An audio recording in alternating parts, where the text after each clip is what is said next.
Hey y'all, it's Allie with the Spiegel Mom Scraps design team. This month we are working with recycled things. So I start out with some older pattern paper, but I'm also going to add parts of a gift bag to this layout. So I'm just kind of willy-nilly ripping this paper, and I kind of want it to go at a diagonal. I've already sketched out some flowers and I have poked some holes for some stitching that I will do after I paint and do a little bit of some more mixed media. So I want to layer up my papers, and again, I'm just going to rip these kind of in a diagonal shape. The fun of it is it kind of does its own thing, and you get something a little bit unexpected. So the pattern paper I'm using is from Paige Taylor Evans' Fancy Free collection. It's kind of an older collection.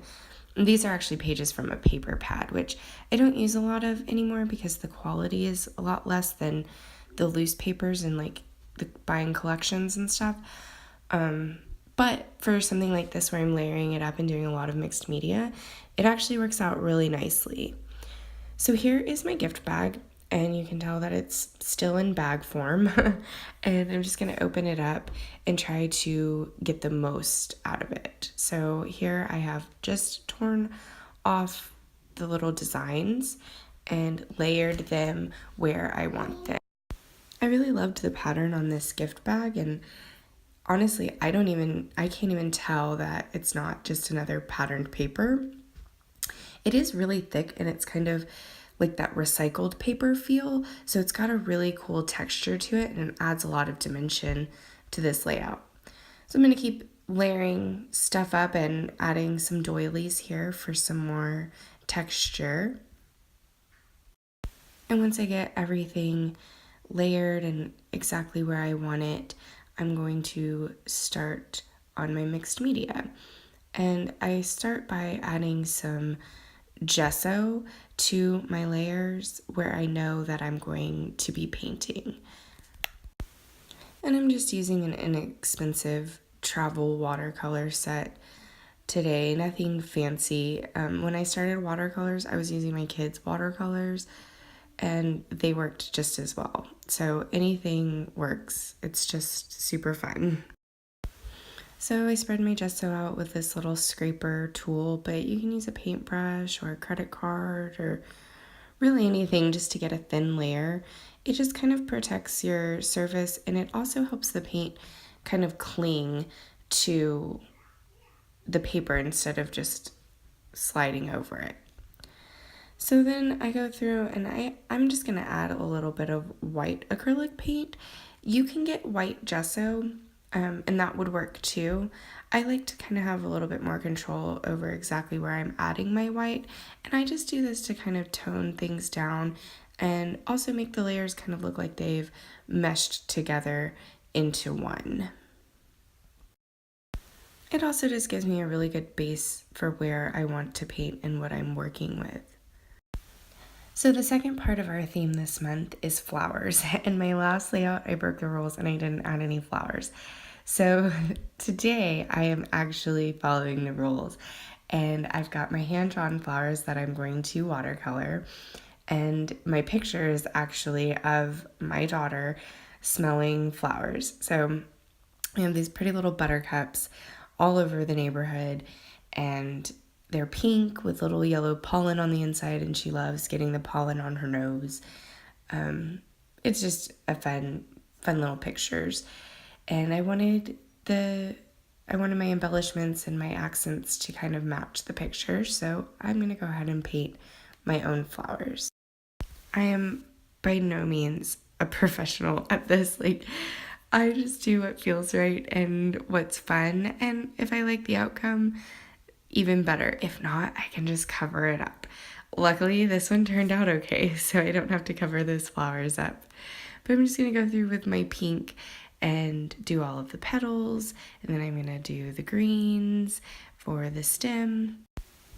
And then to finish off the flower, I go back to my white acrylic paint and I do all the little pollen areas in white.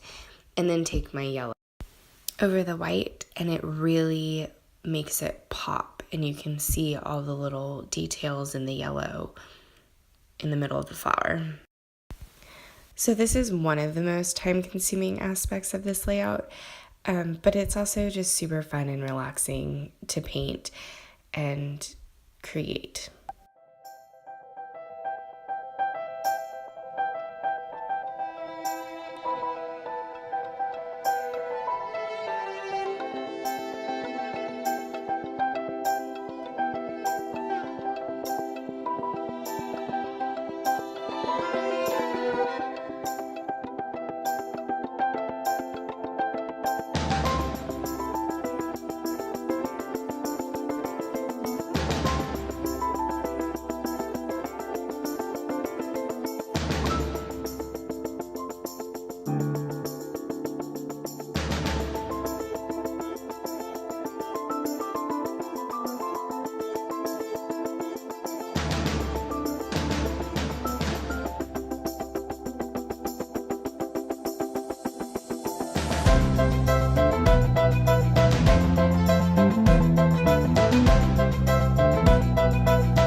So the next part of this that's very time consuming as well is stitching on sequins, of course.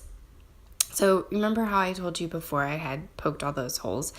I did it first so that I could go back and poke through all of my layers exactly where I wanted it. So I'm just doing these little sunbursts or starbursts with Rose Wine Explosion, and then I'm going to add my pictures and a little title, and it's finished. A lot faster with the powers of editing, right? I hope you enjoyed this video. Thanks so much for watching, and as always, save 15% using the code AllieG15. Y'all have a great day.